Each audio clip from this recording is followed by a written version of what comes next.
What is that? Yeah, it's a World Cup holder. Like the soccer tournament World Cup? Holder. For the world. Fits every car, holds every cup. It has a Carvana logo? Carvana made it. They buy and sell cars, so they made a car cup holder. So, got any good cups lately? I used to, just couldn't figure out where in the world to put them. The World Cup holder, brought to you by Carvana, proud sponsors of the World Cup holder. Sign up today to win yours at cup-holder2026.com. Not authorized or endorsed by FIFA. Not a real product. For parity and fair use purposes only. Are all batteries the same? That's like asking if all soccer players are the same. Take Messi, the most decorated player ever.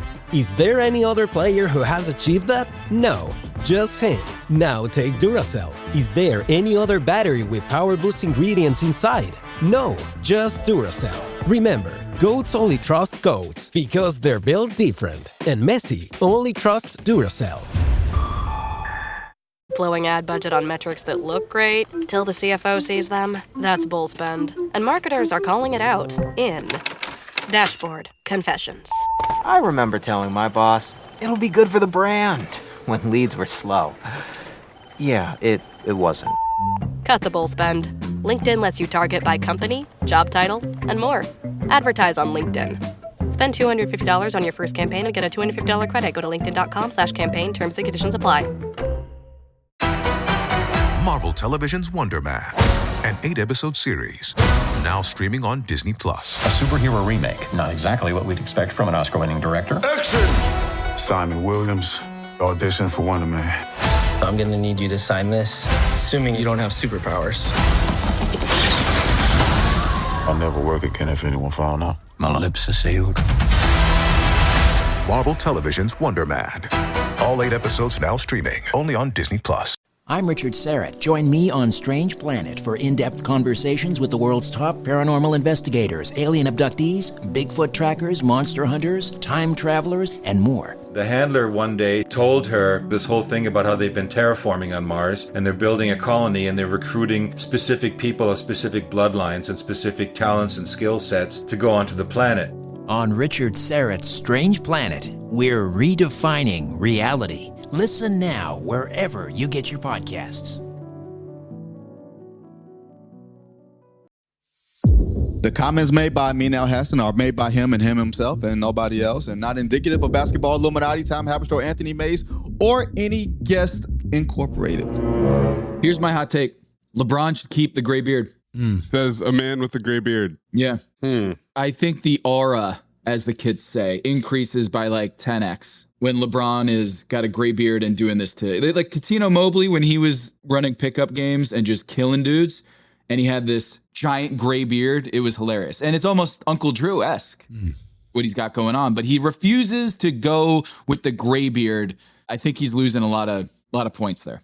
Because he doesn't look any different than he was 10 years ago. So when people are like, oh, he's 41, can you believe it? You need visual fonting is what you're saying. Yes. Because I feel like it doesn't have the same effect when you go, oh, yeah, I can't believe he's 41, 42, when he looks exactly this. Yes, he's bald now. I guess what I'm trying to say is I want him to look more like me. Well, what do you think the effect on LeBron's personality was like hanging out with people his own age, as opposed to a full year where he's hanging out with people 10, 20 years younger. People young enough to be his son. Oh, wait.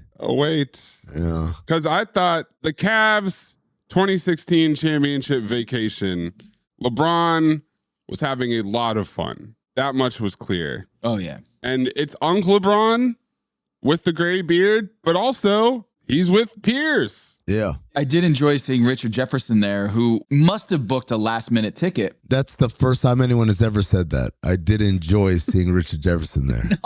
No one's ever said that in the history. He's the lead on an ESPN broadcast. But no one enjoys seeing him anywhere. That's my point. He did have his top button, not top button, but the second button on the show last night on ESPN. I thought he was buttoned up. It was buttoned? Yeah. Wow. I think that's a reflection of maybe the draft night, but we'll get into that later. I do think that Richard Jefferson being there while the NBA Finals was supposed to be going on. Amin, as the travel guru of the show, the flight to Scotland on a day's notice, that can't be cheap. Or is LeBron sending the PJ? That can't be cheap. What are you talking about? Tom, they took helicopters golfing. That's So crazy. I don't think budget was on their list of priorities. I don't know, man. Is LeBron footing the bill for all of them? Let's assume LeBron isn't footing the bill. Tristan Thompson is with his his tech ventures. Richard Jefferson made $116 million in his playing career, and I'm pretty sure he's not working for minimum wage at ESPN. I don't know. God knows they got him doing everything. Calling the finals, and he's doing the draft, and he's doing studio shows and shit. That's not cheap, man. That's not cheap at all. Yeah, he can afford whatever travel accommodations are required. Okay, so part one was LeBron, Kevin Love, Tristan Thompson, Richard Jefferson, Channing Frye, and J.R. Smith. Yeah, that was a great crew. And then the comments started flowing in. Where's Kyrie? Where is the guy who hit the most important shot of that title run? Also where's Delhi? Where's Shump? Was there some of that? Oh, yeah, for sure. Okay. We got Cavs completists out here. They wanted every member of the roster to make it. Did you guys know that Mo Williams was on that roster? What do you mean? Mo Williams is on that championship roster. What? Yeah. That Mo Williams. Is this Mandela effect? There's no way that. He played 13 games in that playoff run and averaged 5 minutes a game. Wow. How is that totally memory holds that Mo Williams was on that team? If he had shown up to that thing, I would have been like, what is he doing there? These are the guys that didn't play much during that run. Mozgov, we remember that, right? Because he ends up leaving right after that and getting paid a lot of money. Mo Williams, James Jones, we know that because everywhere LeBron wins a championship, James Jones won a championship pretty much for the first three of them. Dante Jones, instigator off the bench. And then Jordan McRae, I remember that. I think he was a rookie that year, if I'm not mistaken. But Mo Williams is on that roster, like on the playoff roster. That's wild. It's right there. I don't know how I missed this. When you dropped that, I was like, no, he's playing a gag. It's a bit. I thought I was looking at the wrong roster. I was like, oh, is this 2007? My fault. Use your third eyes. Tell me, when they do the part 2 reveal and Delhi and Shump show up, was that always the plan, or is that a reaction to the original 6 flaunting about on Instagram? Whether it's from the fans or whether it's from Shump and Delhi themselves. So this is like, do you remember a very popular video that went around where it's people in a circle passing the ball and they say, count how many passes. And you're so fixated on counting the passes. What'd you get? 15 passes. Cool. Did you notice the guy in the gorilla suit moonwalking right in the middle? No, come on. And you watch it back like, oh shit, it happened right in the middle of all of that. But you're so fixated on the passes. I'm going to say that Shump and Delhi were there the whole time, but you were so fixated on where's Kyrie that you didn't see them. You're saying it's a 2-eye problem. So in this analogy, Delhi and Shump were in a gorilla costume moonwalking through this entire thing. Moonwalking. We didn't see that. Wow. Yes. It's incredible. Because you guys are fixated on the wrong things. And Mo Williams, was he there too? Yeah. Mo Williams is in the background too. Which is how, by the way, how this whole thing works. How you're able to pull one over on an audience because an audience is already distracted from the things that matter by the things that don't. Like LeBron's gray beard. Yeah. They call it psyops. Well, I hate to push back on your psyop.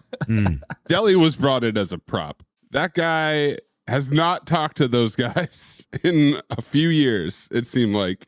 And the internet was saying, where's Delhi? And they said, we can get Delhi. Don't you worry about that. You got them going, hey, look who's here. Yes. Hey. They literally did that. How you been, buddy? He's like, actually not so great.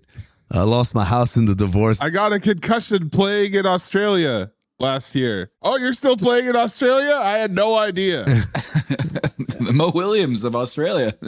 I lost my house in the divorce. I've been living on the streets off the generosity of strangers. Hey, living the outdoor life, huh? Good for you. Have some rosé. I just want something to eat, please. So you're living on the streets now, Cricket. Yes, That's great. That's really great.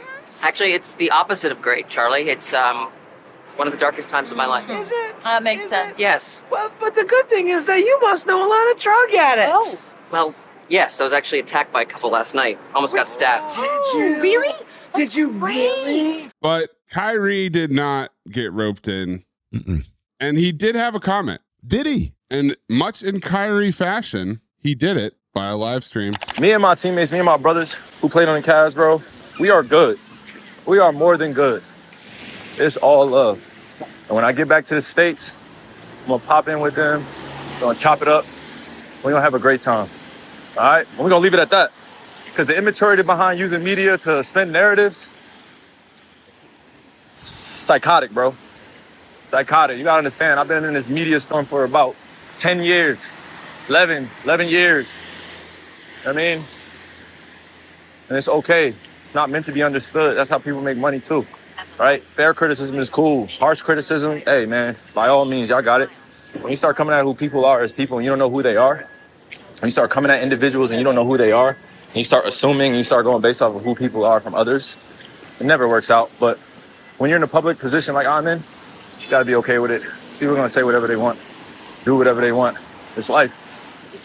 You know, so when you try those same, not media games, when you try those same games, narrative, all this stuff, running narratives and stuff like that, and especially when I'm heading over to China, it's so like the pattern recognition, man. Pattern recognition, y'all, in this simulation, on this matrix. Recognizing the patterns, man. It's a recycled history all the time.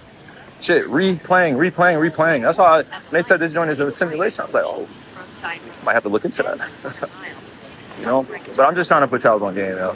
Is J.R. Smith part of big media here when he said he ghosted us? Well, JR said he ghosted us, but then JR also followed up with, he reached out. We good. God bless the young God. Greatest point guard I've ever played with. Fax machine.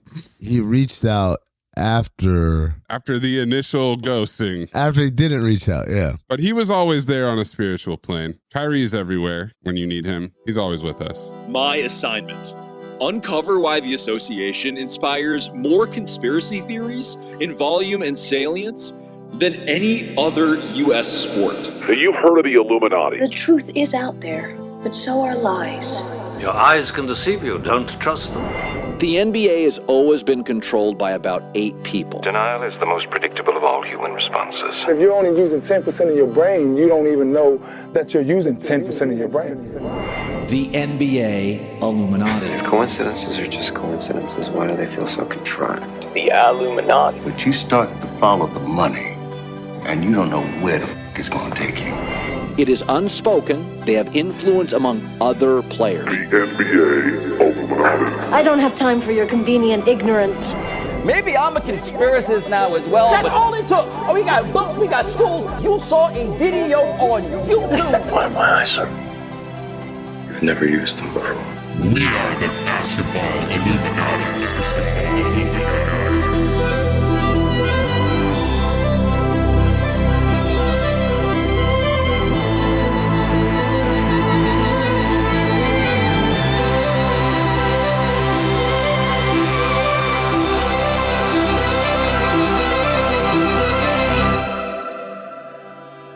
This is Basketball Illuminati. I am Tom Haberstroh, Dr. Tom Haberstroh. And as always, I'm joined by the Pulitzer Prize winning journalist, Amin Elhassan, and producer, Anthony Mays. You know, just because I haven't got a title, you could still say my name with a little more enthusiasm. Okay, all right. Let me redo that. And producer, Anthony Mays. That's better. You like that one? The Mo Williams of this podcast. Yeah. No one will remember me in 10 years. You were there. You played in the biggest game. We've got a lot to break down in this NBA draft. The first round, we're going to break it down with Fran Fraschilla. Going to join us here. First time truth teller. We've had a few that we've brought back a couple times, third time appearance. How about a one-time appearance, first time appearance with Fran? This is going to be great. He's the most knowledgeable person about the draft year in and year out. Because he knows all the prospects. He knows the international ones. He knows the college ones. He knows the prep school ones. He's so plugged in. You can ask him anything, and he doesn't pull punches. That's what I love about Fran. Who could ever forget? I'm blown away. I've been doing this for 10 years. He's 2 years away from being 2 years away, and then we'll see. A great statement. I've seen people use it in other contexts, and it always makes me happy because I'm like, I remember the first guy to say that. You know what? Let's ask him about that. I think that's the whole interview. But first. Hello, listener. It's Producer Mays here to talk to you about Chime. You know what shouldn't cost money? Managing your money. Chime is changing the way people bank. It's not one of those traditional old banks that charge you overdraft fees and monthly fees. This is fee-free banking built for you. They have thousands of fee-free ATMs, so you can get your money for free. And it gets better because Chime members can benefit from up to $1,150 in annual rewards. Now check out some of these benefits. You get 5% cash back on Chime Card in a category of your choice, like gas or groceries, whatever you're using the most. You get savings that grow faster with a 3.75% APY. That's 9 times higher than the national average. You can even get $500 of your pay with MyPay. They also have Spot Me, which lets you overdraft up to $200 fee-free, all of which make it so much easier to manage your money. Chime is not just smarter banking, it's the most rewarding way to bank. Join the millions who are already banking fee-free today. Head to chime.com/basketball. That's chime.com/basketball. It only takes a few minutes to sign up. Chime is a fintech, not a bank. Banking services from MyPay and Chime Card provided by Chime's bank partners. Optional products and services may have fees or charges. Stated annual percentage yield and cashback for Chime Prime only. No minimum balance required. Checking account ranking based on a J.D. Power survey published October 20, 2025. For more information on APY rates, MyPay, Spot Me, and travel perks, go to chime.com/disclosures.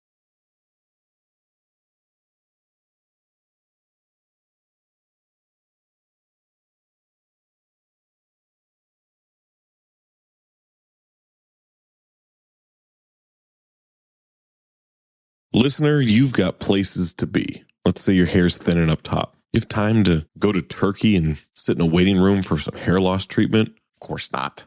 Hims makes expert care accessible on your schedule so you can skip the line and focus on feeling like yourself again. Hims offers convenient access to a range of prescription hair loss treatments with ingredients that actually work. Here's an idea, including chews, oral medications, serums, and sprays, whichever you think is best.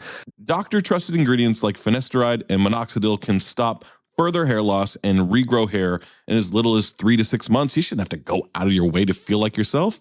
Hims brings expert care straight to you with 100% online access to personalized treatment plans that put your goals first. You can find the right treatment for you to regrow your hair with flexible subscription options, access to 24/7 provider support, and once-a-day treatment options that fit your daily routine. For simple online access to personalized and affordable care for hair loss, ED, weight loss, and more, visit hims.com/basketball. That's hims.com/basketball for your free online visit. hims.com/basketball. Featured products include compounded drug products, which the FDA does not approve or verify for safety, effectiveness, or quality. Prescription required. See website for full details, restrictions, and important safety information. Individual results may vary based on studies of topical and oral minoxidil and finasteride.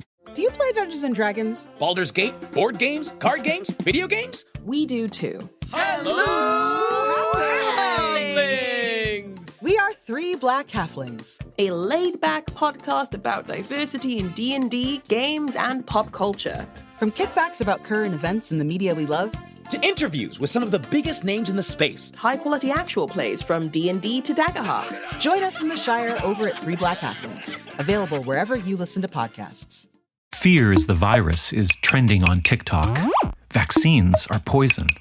Then your yoga teacher says that sex-trafficked children are being sacrificed by satanic liberals, but it's all okay. The Great Awakening is coming. What is happening? Every week on Conspirituality Podcast, we explore the fever dreams that suck friends, family, and wellness gurus down the right-wing cult spiral in a search for salvation. Overwhelmed by investing? If you're anything like us, the hardest part is getting started. That's why we created the Investing for Beginners podcast. Our goal is to help simplify money so it can work for you. We invite guests to demystify investing. At least like the minimum 10% into the 401k. I'm Dave Ahern. And I'm Andrew Sather. And we hope you join us on the Investing for Beginners podcast.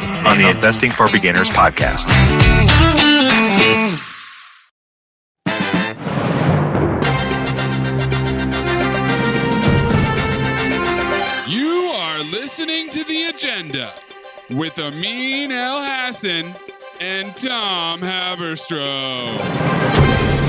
Interesting angle of the draft last night that I felt like the teams would never admit this, but did trading for Jaren Jackson Jr. and trading for Anthony Davis Did that make the Washington Wizards and the Utah Jazz say no to Cam Boozer and go with Darren Peterson and AJ Debonsa? I kind of feel like... For sure, there's a sprinkle of that in there because let's start with the top 4 guys. I talked to so many people leading up to this, and everyone's all over the place on which one is the best prospect. You can make arguments for and against all of them. And so... ultimately, I think 2 things led to Debonsa being number 1. One is that, right? It works easier. I don't have to worry about how I'm going to make this work. And especially if we're already splitting hairs. It's not like I'm taking a way worse prospect because of some weird positional fit. Right. But the other one is, I think with Debonsa, the flaws are perceived to be fixable. He can be a better three-point shooter, or he can be a better defensive player. They're fixable. Whereas Cam Boozer, the flaw is, not a great athlete. Not a great athlete. How is he going to survive? Can he be as great against a caliber of athlete where they're all smart, right? It's not just you're playing against dumb kids and stuff. So I think that's the big thing for Boozer not going 1. For him not going 2 is kind of weird because you know who has a consulting role with the Utah Jazz. And played for the Utah Jazz. Carlos Boozer. And we know if a dad wants to get his son on the team by hook or by crook, yeah, that'll happen in New York. Dwayne Wade's son plays for the Salt Lake City Stars or whatever they're called, that G League team. So you absolutely can make it happen one way or another. I mean, I've done so much research on the second generation NBA guys and Cam Boozer. It's why I have him above those 2 other prospects.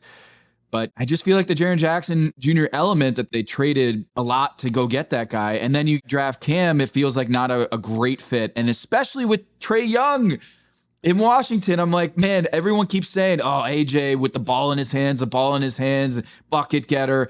I'm not so sure he's going to have the ball in his hands much over the next couple years. That'll be interesting to see how that plays out. You know, guys, there was a big transaction. Obviously, we talked about on yesterday's episode of Giannis going to the Heat, but there were other transactions that happened. Like Trae Young? Like Trae Young. No, don't do it. Don't do it. The only way I could think of this is that you get Trae Young, you sign Trae Young to that deal because you can trade Trae Young. We just did this a year ago. What are you talking about? I know. Atlanta could not trade him. I know, but that doesn't mean it's forever, right? I thought they got Trae Young because they could re-sign him at a discount. Yes. Because he had to prove that he was still worth the money. But despite showing up in Washington, not playing at all because he was injured, because they wanted to get the number 1 pick, and then they go into the offseason, and the real hero of this whole story is Aaron Mintz at CAA, who convinced the Wizards that somebody else was going to give Trae a max deal. Who was that somebody else? It has to be Brooklyn. The only options are Brooklyn or Chicago. And then Brooklyn immediately wants the Trae Young deal, which is a 4-year, $212 million, the max he could get from another team. So it's a slight discount because the Wizards could have given him a little bit more. Right. Once that deal, the ink is dry, the Nets go out and get Julius Randle. So either Julius Randle was the backup plan, or they were trying to get Trae Young and Julius Randle. God. Oh my God. Because they're determined to not be in the bottom 3 anymore. And that's the way you do it. You get Trae Young and Julius Randle and Michael Porter Jr., Curious Mike. Jesus Christ. Oh, what the world would have been. The relegation mercenaries. Keep us out of relegation. What would the world have been if we got those 3 guys on the same team? Misconnections, you know? Beautiful. I would have to move to Brooklyn for Nets Index. I would have to do it. On the Hoop Collective, they were talking this week that maybe part of the big payday for Trae Young had something to do with him playing nice and last year being willing to sit the rest of the season ahead of his potential free agency. That, look, I know you're going to want to ball out here in Washington so you can get a huge contract and refill your stock after a down year with Atlanta. But if you just sit, we'll take care of you. We'll take care of you. If that's the reason that the guy was willing to tank for you, And that's why you were willing to give him $200+ million is an amazing job by the agent. I would believe that, Tom, if it was a 2-year deal at that number. They gave him 3 years with a player option on the 4th. Wild. I would have been like, hey, man, we're not playing you. Go ahead and pout. If you walk, you walk. Because what they traded CJ McCollum and Corey Kispert, who cares if he walks? Right. If Brooklyn wants to give him this contract, let Brooklyn give him this contract. That's wild. I mean, with the Julius Randle dump by the Minnesota Timberwolves, can you remember a time when a team that was very successful for the last 3 years, Minnesota going to the Western Conference Finals 2 years, didn't make it there this year, but a guy who at 31 years old, so not at the end of his career, right, is averaging still 21, 7, and 5, is a salary dump and had to give up a first-round pick in order to facilitate the deal, move back to 33 for Minnesota. Has that happened before in the league? I'm sure it has, but does it conjure up anything that you can point to be like, oh, I remember when that salary dump happened? We did this shit every year in fucking Phoenix, man. We traded Kurt Thomas and 2 first-round picks for nothing. For absolutely nothing. But Kurt Thomas producing like this, I know it's empty calories. Okay, he wasn't that caliber player, but Kurt Thomas was a really good NBA player. He was a starter, and he ends up getting bought out by Oklahoma City, and he signs with the Spurs, and he plays well for them. Or Al Horford with Philly going to OKC. I'm going to be real, man. These are tough decisions. Now, back in the day, we made those decisions because our owner was cheap. That's all. If we could have played it out, if Steve Kerr was a little bit more seasoned as a general manager, he would have played out. We'd have started the season with Kurt and then found the taker one way or another. But Steve was new to this, and Robert was on his ass, Robert Sarver, the owner, and Presti smelled blood in the water, and he took advantage. But what's happened now, because of the implications of these aprons, it goes beyond my owner's cheap. It's, I can't run an operation. And then simultaneously, we could call Julius Randle whatever we want on paper, but the reality is, hey, Naz Reid is probably a better fit and a better overall player. Yeah, that's the one silver lining of this, is it means time for Naz Reid to really step up. Now he's going to have a bigger role. And if in a vacuum you say, as the Wolves, would I rather have Julius Randle or Ayo Dosunmu, you'd rather have Ayo Dosunmu. Yes. This is where it gets interesting, because yes, if I just stop the conversation right there, oh, I could see that. The problem is, it's Ayo Dosunmu for $100 million for a half season worth of really good play. He played really well for them, particularly in the playoffs, but it feels like an investment that is very aggressive. Now, I know DiVincenzo's out for the year, so that's part of it, and they want to make sure the guard lineup is set up. I'm not saying any of this is bad or good. I'm just asking the questions. Do you think, Amin, once we heard James Dolan talk about how he is absolutely not going into the second apron or deep into the tax, when I heard that, I thought, did Adam Silver get the hard cap that the owners wanted? First of all, yes, in a very literal sense, Miami, for example, is hard capped at the first apron. As a result of this Giannis trade, they have $18 million to spend. That's it. Now, whatever extra money they make, they've got to either get Wiggins to take less or Powell to take less or something, but they are operating with a very real, literal hard cap. The second apron, I'm going to quote Ethan Strauss quoting Peter Guber. There are no rules, but you break them at your risk. So there is no hard cap at the second apron, but you break it at your own risk. We just heard a couple weeks ago about how James Dolan will always pay. We cannot disagree with the notion that James Dolan won't pay top dollar. But when it comes to the actual roster building and the second apron, he has been told, whether it's Leon Rose or whether he feels as an owner, we should not be going past the second apron. My guess is, this is my third eye being half open. Based on everything in James Dolan's past, his track record with everything that he gives a shit about, he's not the one saying we can't go in the second apron. This is him relaying what Leon Rose and the rest of that staff that Fred Katz very eloquently last week broke down for us. Those guys are telling him, hey, I know you want to keep everybody. They're prepping him for what's about to happen. Because as we talked about last week, Mitchell Robinson, Jose Alvarado, Landry Shamet, Jordan Clarkson, all four of those guys to varying degrees had an indelible impact on this championship run. And so you have to sit your owner down, who I'm pretty sure he loves Mitch like a son, probably. You have to break down to him, hey, there's a good chance some, if not all 4 of these guys is going to be gone because we don't want to be paying that second apron level tax. Well, we're entering a new frontier here in NBA roster construction between the second apron, aka the hard cap, and the changing lottery rules. And now we've got teams trying to project forward differently than they have in the past. Mm-hmm. Brooklyn is now trying to be slightly better. Not really good, but slightly better. Better than bottom 3 so that they can get 1 extra lottery ball. And we've got teams like Minnesota actively dumping former All-Stars for cap reasons. Mm-hmm. And now we're all going to sail into this uncharted ocean together, except for Milwaukee.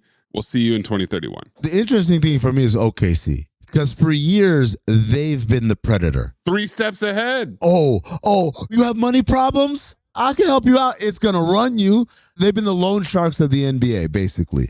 And now the loan shark owes money. And I'm interested to see, A, how they get out of their money issues, and B, who's the one who takes advantage of them? Who's the one who does the from the top rope? Oh, I can take that guy.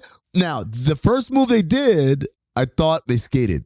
Because Aaron Wiggins for 2 second-round picks, that's not that much skin off their nose. For Atlanta, that's a great deal. For 2 seconds, we got Aaron Wiggins. Absolutely. He's a guy who's going to help us tremendously.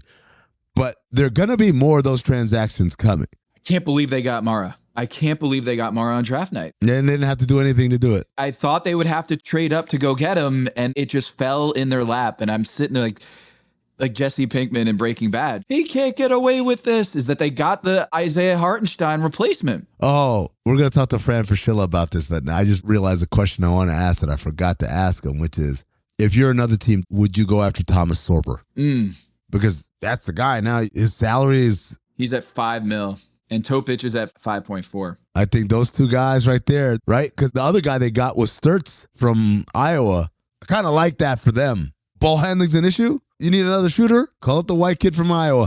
So now Topic and Sorber, unless they're feeling like these guys are amazing and they just haven't had their opportunity yet, this might be the time if you're Oklahoma City to sell. So Hartenstein and Julius Randle as the Knicks castoffs who come back to Brooklyn. Ooh. Do we like that? Oh, I like that for Brooklyn. That's an expensive reject front court. Yeah. Just what you need to get out of the bottom 3. I love this. I might have to just go to do Nets Index. All right. Well, Tom's been in New York for 48 hours, and all of a sudden he's putting down roots. Sorry, kids. We're moving. A lot more food influencer content you can do up there, Tom. Do they have an Uchi here? All right. Well, you know what? Speaking of Fran Fraschilla, this interview is awesome. I love Coach. He's great. Let's hear from him. Coming up next. You all think I'm late. Well, I'm not late. And I'm going to stay right here and fight for this lost cause. Even if this room gets filled with lies like these. And the Taylors and all their armies come marching into this place. Somebody will listen to me. There's no better way to overpower a trickle of doubt than with a flood of naked truth. But the complexity and the gray lie not in the truth, but what you do with the truth once you have it. What is true and right is true and right for all. You and I both know that that's just not the truth. You can't handle the truth. Too messy. Keeps them up nights. I'm here because in the end, the truth is worth the risk. Speak a little truth and people lose their minds. I'm a grown man. You can tell me the truth. Why is it people who want the truth never believe it when they hear it? So you know what I'm going to do? I'm going to do something really outrageous. I'm going to tell the truth. You have one of the all-time draft night, if not the all-time draft night line of Bruno Caboclo is 2 years away from being 2 years away. I should have copyrighted it. Honestly, I should have trademarked it. And I slipped it in last night, guys, because, I'm the Jose Alvarado of the broadcast. They use me for 10 minutes. I come in, I make things happen, and then, I go to the bench. But who did you use it on? I used it on Kareem Lopez when I said this kid's not 2 years away, and only a couple people caught it. Nice. Now, was it a extemporaneous comment? Was it just something that popped in your head when Bruno? The history of it is really cool. In fact, The Ringer did a 10-year anniversary of that 2 years ago, of the whole incident. And I was one of the few people that knew who Bruno was. And Amin knows this. It's very rare that a player, the teams know, all 30 teams know virtually every single player. Well, Bruno was down in Brazil and had played at a Basketball Without Borders event down in Argentina. And ultimately, there were only 5 or 6 teams that knew about him, including Toronto. And Jonathan Givony, I mean, we all know this now. He was pretty much on the payroll for the Raptors as a consultant. So Bruno never showed up in the mock draft, any of his mock drafts, even though he was probably a top 40, 50 type guy. And I knew about him through some of my NBA friends. And basically, I did not think he would go in the first round. He wasn't supposed to, but Toronto panicked when he heard some other teams were going to take him early second. They took him, and I said, well, he's considered the Brazilian Kevin Durant.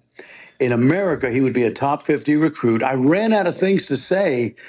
And when I was a young assistant coach, whenever my head coach would send me to go see a kid that wasn't any good, I'd come back the next day and he would say to me, what'd you think of the big white kid from Toledo? And I'd say, Coach, he's 2 years away from being 2 years away. That was, and so it just slipped out of my mouth that night because I had run out of things to say about Bruno. And I felt really bad about it for years until I realized the young man was a first-round pick with guaranteed money. Yeah. He's still playing over in Europe. He's been on the Brazilian Olympic team, and we've never met. I've been like 50 feet from him at the NBA Summer League when he was playing. I wish I could meet him and say, hey, when we both die, it's going to be in our obituaries. So it's worked out well, but I should have trademarked that line. Yeah, Coach, because I was saying it to Tom and Maze, the number of times I've seen people use that term, not in basketball. I'm like, wait a second, that's Coach's term. But like, is it fun for you to see it just kind of proliferate and it become just a part of the way people talk now? I'm still known, of all the things I did, on the NBA draft for 12 years. By the way, I'm back, in a small role last night. That was cool, hopefully. Like I said, Jose Alvarado. I tell people, listen, Steve Nash was drafted by the Phoenix Suns, and they had Kevin Johnson and Jason Kidd ahead of him. And that's how I feel. I feel like I'm Steve Nash here with this great talent we have on the draft. But no, having said that, it is kind of cool because for about 6 or 7 years, you guys know this, when Woj came, he brought his draft team. Mm-hmm. And I wish Woj, we're friendly, we're not close friends. I wish he'd have said, listen, I'm bringing my guys, Schmitz and Givony, but we need to keep Fran on the draft. And unfortunately, ESPN, sometimes it's just the way it works out. People don't think about that. So I'm back, but it is cool that I go through an airport and they go, love your work. I haven't done a draft in like 7 years. And they go, hey, you're great on the draft. And I don't want to tell them like I haven't done it. So I'm actually more known for the draft sometimes than I am doing college basketball games. It's crazy. Do you have takes that you were sad you couldn't get on the air, on the record about players? Well, I always say that they went to the commercial break when Jokic was picked. Remember, they went to the Taco Bell commercial? And Amin, you might have been with us at the time. I can honestly say, having seen Jokic in person when he was 18, I did not see this coming, this great career. But since nobody knows what I was going to say that night, I always tell people, oh, yeah, man, I was gushing. I was dying to say that this kid is like, this fat kid's going to be like the best player in the league someday. That would not be true. Even if self-serving, it would not be true. But yeah, there's times through the years that I wish some second-round pick I could have jumped in and said, hey, I just coached this kid at the Euro camp, and, I really like him, But that was a great era for me on the draft because, as you guys know, none of us knew about the translation between the international game and the NBA. Even back in 2004, you know this, even if teams had NBA scouts over there, nobody really knew, how do you translate French Pro A to the NBA or the Adriatic League? Or how do you know some 6'3" white kid would be a Division III point guard in America or the next Steve Nash? None of us knew that. I got to learn it on the fly at the Eurocamp because we saw, Dragic, Ibaka, Gallinari, Bogdanovich, and, we had 80 draft picks in that 12-year period. So we all learned on the fly. And now the crazy thing is my job's almost obsolete on the international side. I know the college kid's cold, but they're all over here playing in college They're over now. here, yeah. Yeah. It's crazy, you're better off coming over here than making, and you guys know this, like the typical 18-year-old Serbian in the Adriatic League or on that junior team from Partizan, he's lucky if he's making $1,500 a month. Right. And now these kids are coming to Illinois and making $750,000. So to that end, do you see a reaction at all from the European leagues over the next few years to react to their talent pool getting drained out by American colleges? I think they're concerned, and I'm not sure what they can do about it just yet. I don't know what action you can take to keep a kid who's 17 or 18 from having his agent say, listen, I can get you to Red Star and you'll be a backup, but I can also get you to Illinois and you could play on national TV in front of thousands of people and make $750,000. So I'm anxious to see how it affects European basketball going forward, because there's definitely a talent drain, at least during the season, because these kids can still go back in the summer and play on their, under 20 team or maybe the national teams of the various countries. Well, there's a different dynamic now with the NIL money. For the end of the first round and early second round, is a lot of guys pulled out of the draft or decided, like, I'm going to go back and make millions in college.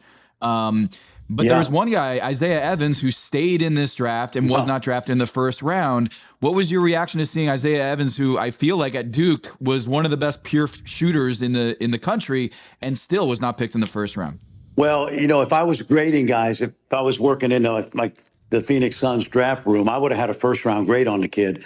And the ironic thing is, not only did he not get drafted in the first round, think of all the players that would have been first round picks that went back to college. Yeah. Like Thomas Houck. So that's in a normal draft, that might slide Isaiah Evans, like typically, like we'll see. I think he's going to go early tonight. He has to. He's a good player. But, he would have gone 45 in a normal draft. And, that surprised me. It really did. There were a couple guys. There's another guy that I have my notes inside, but he was definitely a surprise. I thought he had first-round talent. I think as the other thing is, you guys know, when you get to the 20s, you're for example, the Spanish kid is not coming over. I don't know where he ended up, because I had him with the Lakers, and then he was traded to the Knicks in that time period when I was talking about him. Then he got traded twice more. And I think he ended up in Dallas. Dallas, yeah. Yeah. But we didn't think we'd see draft and stash guys anymore. But yeah, maybe Dallas will bring him over. The Knicks have no room for him, as you guys know. Maybe Dallas does, and I don't really have a good grade on him. I think he's a mid-second round pick, and people are gushing about guys like this. He was the 7th leading scorer on his team. Doesn't mean he can't play in the NBA, but it's not like we're getting, a Gallinari, say, when Gallo came out or so. But he reminds me of Bogdanovich. He's just a whole level below my man Bogey. But, Isaiah Evans was definitely a surprise. I was shocked that he didn't go in the first round. Coach, when you look at the first round, who was the guy that you felt like this guy went this high? Would it be Sergio Delaria or is there someone else? Well, he would certainly be, but the asterisk there, Amin, is, as you know, sometimes the international guys have more sex appeal because people don't know about him, and I don't know what Masai's planning for him. I think the kid will stay over another year. I know he loves playing in Valencia, and he's a star over there. And he's actually not a star. He doesn't even start. He's the 7th leading scorer on a really good Valencia team that, by the way, is up 2-1 on Barcelona in the ACB finals. I think they play tonight. Today's Wednesday. I think they play tonight in Game 4. But I'm trying to think, like, Alan Graves intrigues me, even though I really like him. I think, like, maybe because we don't know as much about him and he didn't start this year, that there could be some bust factor. I'm not willing to put bust on him yet. The guy that I'll go the other way. I mean, the guy I absolutely loved, and I was glad he went ninth was Morez Johnson Jr. Oh yeah, huge fan. It's so fascinating that Dusty May gets hired, and then 2 days later he gets to draft one of his own players. Can you? I don't think that was that quick when Rick Pitino was doing this with Boston and his guy. A year later, he got the Boston job, but Antoine Walker was already there. Yeah, but then he got to Boston and he took Ron Mercer. Was it Ron Mercer? Yeah, Ron Mercer and a couple other guys. Yeah. Well, Wayne Turner. He drafted Chauncey, didn't he, and traded him? Yeah. Yes. Drafted Chauncey, traded mid-season. He drafted Wayne Turner. He traded for Walter McCarty, if you remember. He traded Chris Mills away for Walter McCarty. Oh, boy. So he got his guys back there, and I'll never forget this, Coach. They asked Antoine Walker, hey, you must be so excited that Pitino's going to be your coach. Yeah. And Antoine, it reminded me of the Seinfeld episode where the doctor is testifying. How did George react when you told him his wife died, or his fiance died? It says, I could only describe it as restrained jubilation. It's like the opposite. Just like he was so crestfallen, but he was just like, oh, I'm so happy to play for Coach Pitino. I know. Well, I think there's and getting back to Dusty, while I was surprised, I have a son that's in the league, as Amin may know. He actually is with the Washington Wizards as an assistant coach, and he told me a few weeks ago, we were talking. He came home after the season. He goes, "Dad, you couldn't coach in the NBA. You yell too much." He said, he said he had a great line I never heard. He said, "You have to coach friendly in this league." Which I thought was really cool. Like you can be these guys will be accountable to you if they as you guys know if they know you're trying to make them better and you really care about them. But you have to coach friendly, man. And I thought that was a great line. And I do think Dusty has that ability, like a Brad Stevens, very smart guy. And also, I think he's got a demeanor to coach NBA players. Now, we know, and you've heard me say this before, the difference between the NBA and the college basketball is the difference between Spanish and Portuguese. They sound alike, but they're two different languages. And so we'll see how he adjusts to the NBA, but he's got himself a really good player. I love Morez Johnson. Don McClain has been working him out in LA for CAA. And when I talked to Donnie this week, he absolutely raves about him. And I think there's a lot there. I also thought his stock went up during the NBA Finals when you watch the physicality, especially the Knicks, right? And, OG and Mitchell Robinson. And I said, you could put Morez Johnson in this game right now, and he will not wilt. Well, Coach, let me ask you about the other two Michigan guys. Jackson Landenberg goes to Golden State at 11, and then Adai Mara goes to Oklahoma City at 12. I really like Mara for OKC because they're going to have to make a decision on Hartenstein. Yep. And the decision is probably going to be we can't afford him. And so you have a guy who's a great passer like Hartenstein, who's got size and a rim protector like Hartenstein, and nice touch around the rim like Hartenstein, but maybe not as mobile on the perimeter. Right. How do you like that fit for OKC? Well, about 4 weeks ago, I was thinking watching the Euro. Well, maybe 4, 5, 6 weeks ago, watching the playoffs. And thinking about OKC and San Antonio in the West, and thinking about, as you guys know, this could be a decade-long rivalry if everybody stays healthy. And I thought, wow, Mara makes sense. Maybe OKC would trade 12 and 17 to move up to 8 and get Mara because maybe he's a Wemby antidote. But then I watched how Wemby on the perimeter just goes by guys. Right. And I'm thinking Adai's going to be in drop. He's going to be backing off. There's no way he can stay in front of Wemby on the perimeter.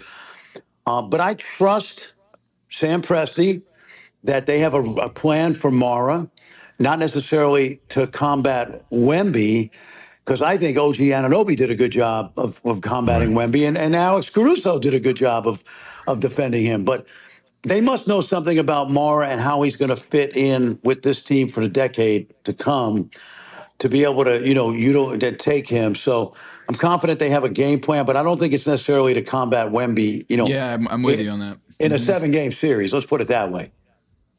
Yeah, I think they're probably, the opportunity to get different looks to Wemby rather than have him be a Wemby stopper, right? Is that Mara can be a different look for him, and they have Jaden McDaniel. Sorry, I keep saying Jaden McDaniels. Jalen Williams and Alex Caruso to be that kind of OG, just pest and strength, you know, low size. Now, my other thing here is I want to know your take on the top three, because I have Cameron Boozer as my favorite player in the draft, but I can understand the upside of AJ DeBonsa, but I wish he shot better from three. And he hadn't. And Cam is a really good shooter from three. But I in my head I just have this thing of I wish I had seen, for all of his size and gifts, DeBonsa. I just wish he shot the ball a little bit better. And he takes a lot of mid-range shots, and I wonder how that translates at the next level. He will. He will. I'm telling you, I watched him a lot. There's nothing wrong with the shot. Those kids who get to the basket effortlessly, or in his case, to the mid-range and just shoot over you, where I think he shot 52% from the mid-range, which, you know, analytically, I think would be more than adequate, right? But no, I don't think there's any. I just think he's the kid. He's the guy that can always get to where he wants on the court. And that's going to change in the league, and maybe he's going to have to be able to cultivate that three-point shooting. I think Paul George shot 34%, I think, from three at Fresno State, and he's become a really good shooter. I loved Cam Boozer. I think he might have been the best player in this draft. I understand, like, unlike last year where you could have four great power forwards on your roster, you were still taking Cooper Flagg, no matter what. But this might have been a case where when you look at Washington with AD, Sarr, the plethora of young guards, that AJ kind of plugs and plays right away. I wouldn't have had any problem if, because Washington is okay East, despite the fact that people don't think they know what they're doing. Michael Winger, maybe I'm a little biased, but they have a plan. You know, I mean, they plan to lose on purpose. They did a great job of that. They got lucky. They probably went overboard on that one, but they got lucky with the pick. But I saw AJ a lot. I will say this, guys. I never saw him take one practice off.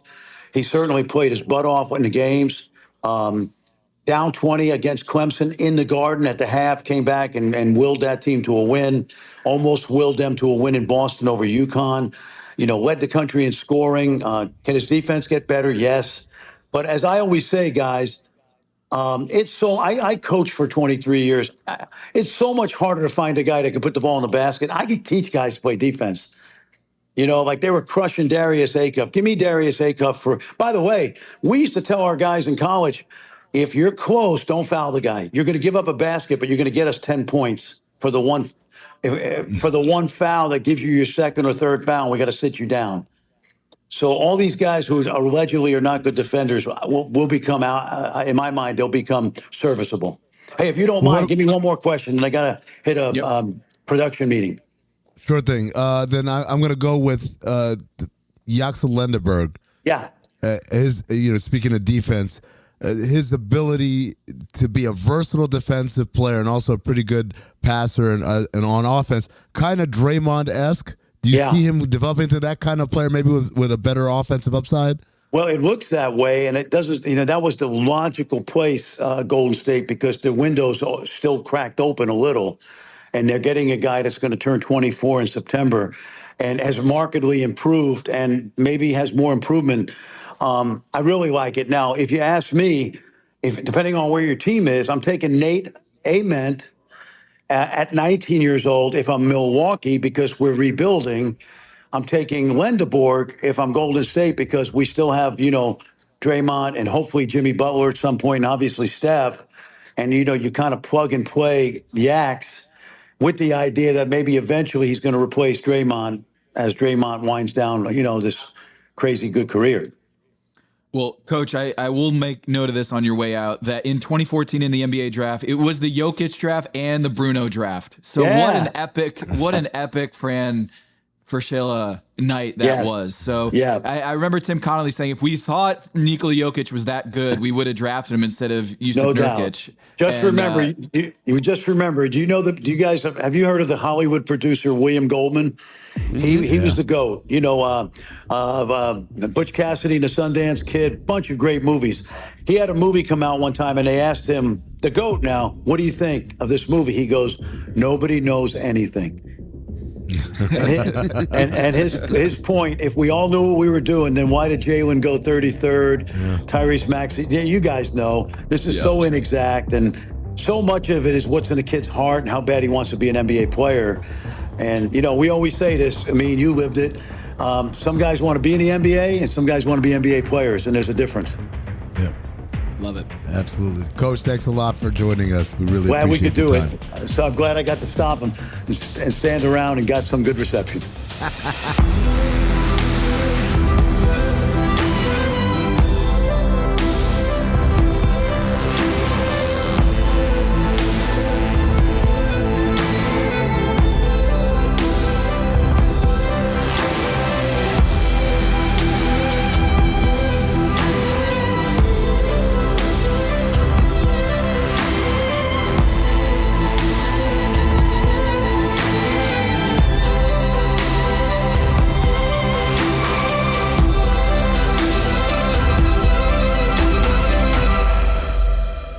Well, learned a lot today. One, Mo Williams, first and foremost, played on that team in the playoffs. 13 games. He played 13 games in those playoffs. And now I just forever am envisioning him as the mascot for the Phoenix Suns. I got to look up his game log. I have to. This is where we're at. Giannis gets traded. AJ DeBonta is the number 1 overall pick for the Washington Wizards. And we're looking at Mo Williams' 2016 game logs on Basketball Reference. This is amazing. He played in almost he did not play in game 4. He played in every game of the finals. Yeah. He played in game 7? He played in game 7? Mo Williams had 5 minutes in game 7. He hit a shot. He hit a shot. He hit a shot. And it wasn't a 3 either. He played in game 7. What was his plus minus? -5. Damn. That to survive the Mo Williams minute. Yo, he played. Delly didn't. Don't do that. He played. Don't do that. Delly was a DNP. 8 players played on that team in game 7, and Mo Williams was one of them. Oh my